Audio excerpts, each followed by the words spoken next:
Matius 15. Kemudian datanglah beberapa orang Farisi dan ahli Taurat dari Yerusalem kepada Yesus dan berkata, "Mengapa murid-muridmu melanggar adat istiadat nenek moyang kita? Mereka tidak membasuh tangan sebelum makan." Tetapi jawab Yesus kepada mereka, "Mengapa kamu pun melanggar perintah Allah demi adat istiadat nenek moyangmu? Sebab Allah berfirman, 'Hormatilah ayah dan ibumu,' dan lagi, siapa yang mengutuki ayahnya atau ibunya pasti dihukum mati.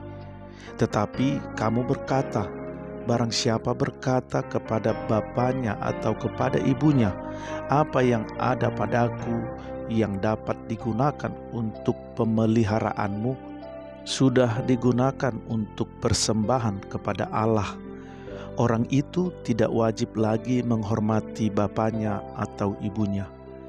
Dengan demikian, firman Allah kamu nyatakan tidak berlaku demi adat istiadatmu sendiri. Hai orang-orang munafik, benarlah nubuat Yesaya tentang kamu. Bangsa ini memuliakan aku dengan bibirnya, padahal hatinya jauh daripadaku. Percuma mereka beribadah kepadaku, sedangkan ajaran yang mereka ajarkan ialah perintah manusia." Lalu Yesus memanggil orang banyak dan berkata kepada mereka, "Dengar dan camkanlah, bukan yang masuk ke dalam mulut yang menajiskan orang, melainkan yang keluar dari mulut, itulah yang menajiskan orang." Maka datanglah murid-muridnya dan bertanya kepadanya, "Engkau tahu bahwa perkataanmu itu telah menjadi batu sandungan bagi orang-orang Farisi?" Jawab Yesus, "Setiap tanaman yang tidak ditanam oleh Bapa-Ku yang di sorga akan dicabut dengan akar-akarnya. Biarkanlah mereka itu. Mereka orang buta yang menuntun orang buta. Jika orang buta menuntun orang buta, pasti keduanya jatuh ke dalam lubang." Lalu Petrus berkata kepadanya, "Jelaskanlah perumpamaan itu kepada kami." Jawab Yesus, "Kamu pun masih belum dapat memahaminya? Tidak tahukah kamu bahwa segala sesuatu yang masuk ke dalam mulut turun ke dalam perut, lalu dibuang di jamban? Tetapi apa yang keluar dari mulut berasal dari hati, dan itulah yang menajiskan orang. Karena dari hati timbul segala pikiran jahat, pembunuhan, perzinahan, percabulan, pencurian, sumpah palsu, dan hujat. Itulah yang menajiskan orang. Tetapi makan dengan tangan yang tidak dibasuh tidak menajiskan orang." Lalu Yesus pergi dari situ dan menyingkir ke daerah Tirus dan Sidon.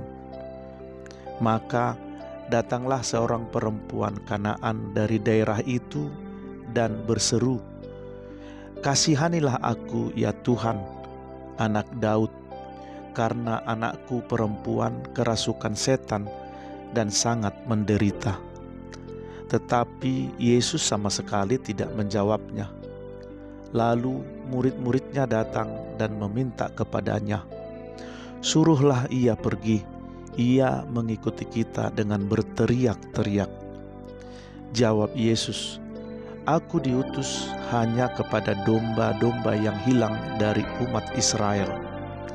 Tetapi perempuan itu mendekat dan menyembah Dia sambil berkata, "Tuhan, tolonglah aku."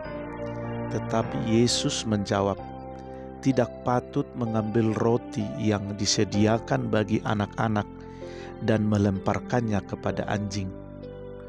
Kata perempuan itu, "Benar Tuhan, namun anjing itu makan remah-remah yang jatuh dari meja tuannya." Maka Yesus menjawab dan berkata kepadanya, "Hai ibu, besar imanmu, maka jadilah kepadamu seperti yang kau kehendaki. Dan seketika itu juga anaknya sembuh. Setelah meninggalkan daerah itu, Yesus menyusur pantai Danau Galilea dan naik ke atas bukit, lalu duduk di situ. Kemudian orang banyak berbondong-bondong datang kepadanya, membawa orang lumpuh, orang timpang, orang buta, orang bisu, dan banyak lagi yang lain, lalu meletakkan mereka pada kaki Yesus, dan Ia menyembuhkan mereka semuanya. Maka takjublah orang banyak itu melihat orang bisu berkata-kata, orang timpang sembuh, orang lumpuh berjalan, orang buta melihat, dan mereka memuliakan Allah Israel. Lalu Yesus memanggil murid-muridnya dan berkata, "Hatiku tergerak oleh belas kasihan kepada orang banyak itu. Sudah 3 hari mereka mengikuti aku, dan mereka tidak mempunyai makanan. Aku tidak mau menyuruh mereka pulang dengan lapar. Nanti mereka pingsan di jalan."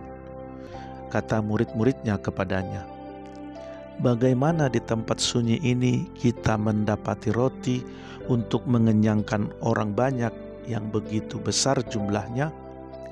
Kata Yesus kepada mereka, "Berapa roti ada padamu?" 7, jawab mereka. "Dan ada lagi beberapa ikan kecil." Lalu Yesus menyuruh orang banyak itu duduk di tanah.